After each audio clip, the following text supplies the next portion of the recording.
Halo Gen Hajar, kita harus belajar.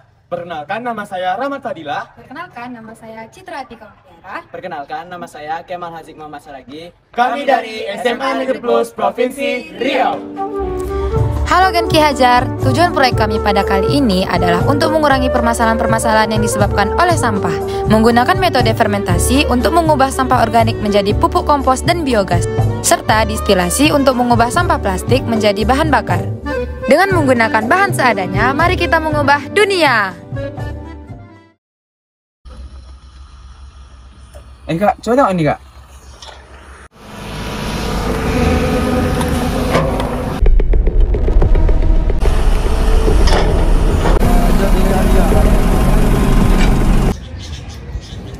Kira-kira kenapa sih Indonesia bisa memproduksi sampah sebanyak itu? Nah, berdasarkan identifikasi masalah yang Kemal lakukan, masyarakat Indonesia memiliki kesadaran dan edukasi yang kurang dalam hal pengelolaan sampah. Dan juga, masyarakat Indonesia memiliki jumlah penduduk yang sangat banyak. Indonesia menduduki peringkat pertama dengan jumlah penduduk terbanyak di Asia Tenggara. Sekitar 268,69 juta manusia menghasilkan sekitar 126,2 kg sampah per tahunnya. Selanjutnya, jumlah infrastruktur di Indonesia yang mendukung cara pengelolaan sampah juga kurang, sehingga masyarakat di Indonesia sulit untuk mengolah sampah dengan baik dan benar.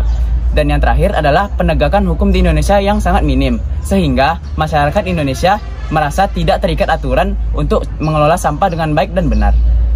Oh jadi gitu mah, pantas aja nih Indonesia menjadi penghasil sampah terbesar di Asia Tenggara. Kira-kira kalian tahu nggak dampak dari hal tersebut apa? Nah, jadi gini Cid, menurut artikel program studi lingkungan hidup Universitas Gadjah Mada, pencemaran plastik telah mengubah habitat dan proses alami, mengurangi kemampuan ekosistem untuk beradaptasi dengan perubahan iklim yang secara langsung mempengaruhi mata pencarian jutaan orang, kemampuan produksi pangan, dan kesejahteraan sosial. Pada negara dengan sistem pengelolaan sampah padat yang buruk, maka sampah plastik seperti kantong plastik sekali pakai dapat ditemukan menyumbat saluran pembuangan sehingga menjadi tempat berkembang biak nyamuk dan hama. Akibatnya adalah penyakit yang ditularkan melalui vektor seperti malaria turut meningkat.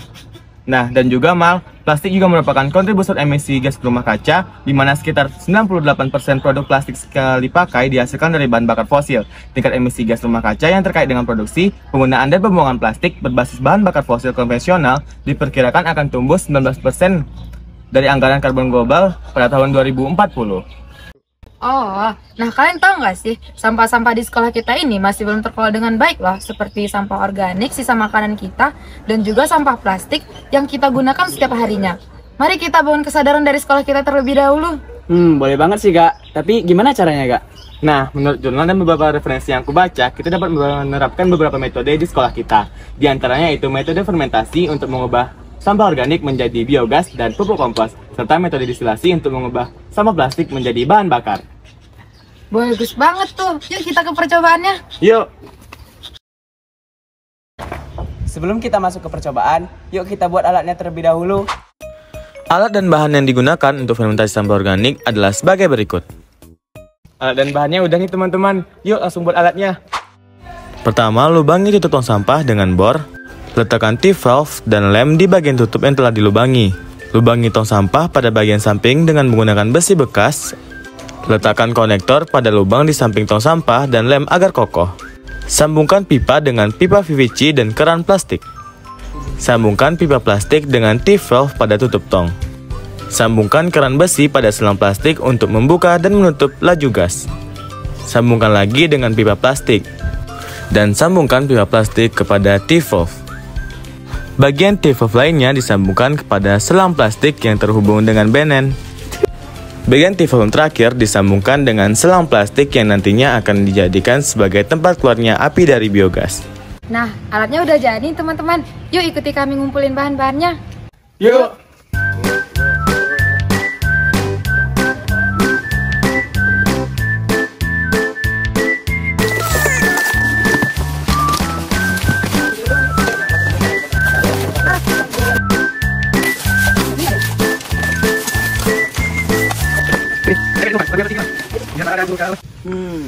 Kayaknya sampahnya udah cukup deh Kak. Yuk langsung ke percobaannya aja. Yuk.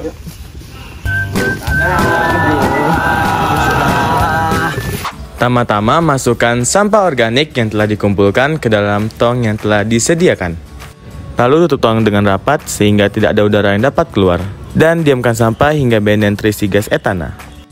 Alur proses perjinaan limbah organik adalah fermentasi, yang mana pada proses ini limbah organik melalui 3 tahap, yaitu hidrolisis yang terjadi karena adanya peristiwa ionisasi senyawa garam dalam air.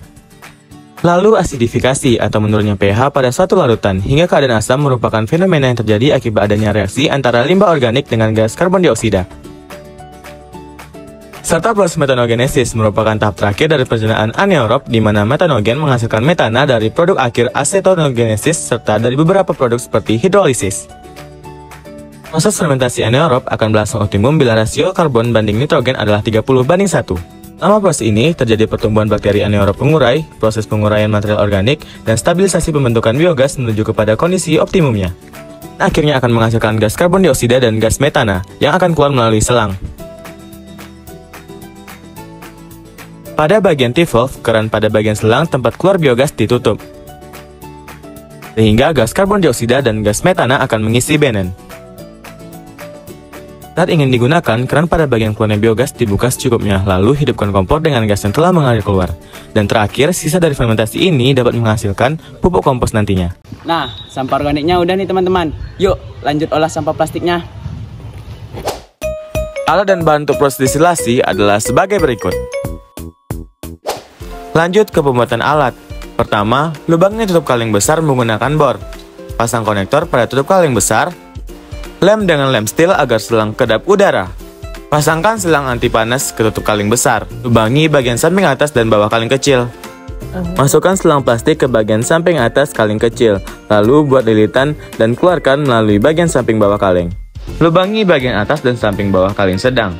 Masukkan selang dari kaleng kecil ke bagian atas kaleng sedang. Sambungkan selang anti panas dengan selang plastik. Dan yang terakhir, sambungkan selang yang telah tersambung keran ke lubang di bagian bawah samping kaleng. Nah, sebelum didistilasi, sampahnya harus dipilah-pilah dulu nih teman-teman. Setelah dipilah-pilah, sampah dicuci terlebih dahulu agar bersih. Setelah bersih, sampah dikeringkan lalu siap digunakan. Nah, alat dan bahannya sudah lengkap semua nih. Mari ikut kami untuk pergi ke percobaannya. Mula-mula masukkan sampah plastik ke dalam kaleng besar yang berfungsi sebagai reaktor. Dan masukkan air dingin ke dalam kaleng kecil yang berfungsi sebagai kondensor. Terdapat kekurangan pada percobaan ini dikarenakan adanya celah yang terdapat pada tutup kaleng reaktor sehingga terdapat kebocoran gas. Dan pada percobaan selanjutnya, setelah tidak ada celah, hasil menjadi lebih maksimal. Proses distilasi plastik terbagi menjadi 2, yaitu reaktor dan kondensor. Reaktor adalah tempat terjadinya pemanasan sampah plastik menjadi uap. Plastik yang mula-mula merupakan polimer berstruktur polietilena, kemudian ikatannya terputus sehingga menghasilkan monomernya yaitu etena. Selanjutnya, gas etena akan berpindah dari reaktor menuju kondensor melalui pipa.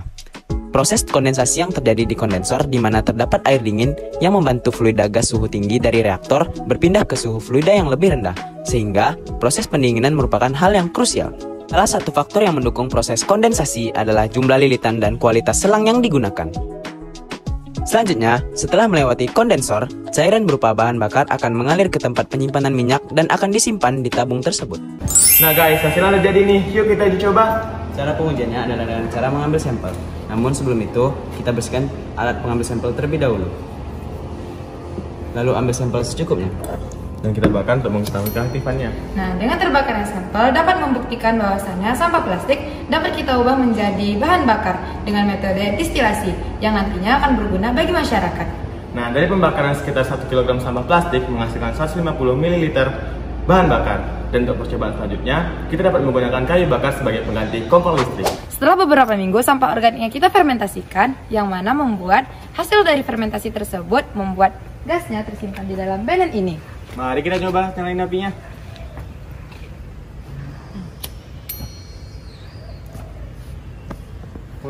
Berhasil. Kami mensosialisasikan proyek ini ke kelas 10 yang menggunakan kurikulum Merdeka sebagai inspirasi untuk proyek penguatan profil pelajar Pancasila mereka. Selamat kepada siswa-siswi S90 Provinsi Riau yang telah lolos ke tahap Advent Ki Hajar STEM 2023 yang telah menginspirasi warga sekolah mengolah sampah organik dan anorganik menjadi pupuk, biogas, dan bahan bakar menggunakan metode hidrolisis dan destilasi dengan alat-alat sederhana dan kreatif. Kegiatan ini menunjang proyek penguatan profil pelajar Pancasila di SMA Plus Provinsi Riau. Teruslah berkarya dan terima kasih. Banyaknya jumlah sampah organik dan anorganik dikarenakan SMA Negeri Plus Provinsi Riau berbasis asrama, sehingga seluruh aktivitas yang menghasilkan sampah berfokus di lingkungan sekolah dan asrama. Dengan adanya alat fermentasi dan distilasi yang dapat mengubah sampah yang tidak berharga menjadi hal yang bermanfaat. Dan hal ini merupakan solusi dari permasalahan yang terjadi di lingkungan sekolah kita dan juga dapat berguna untuk banyak orang.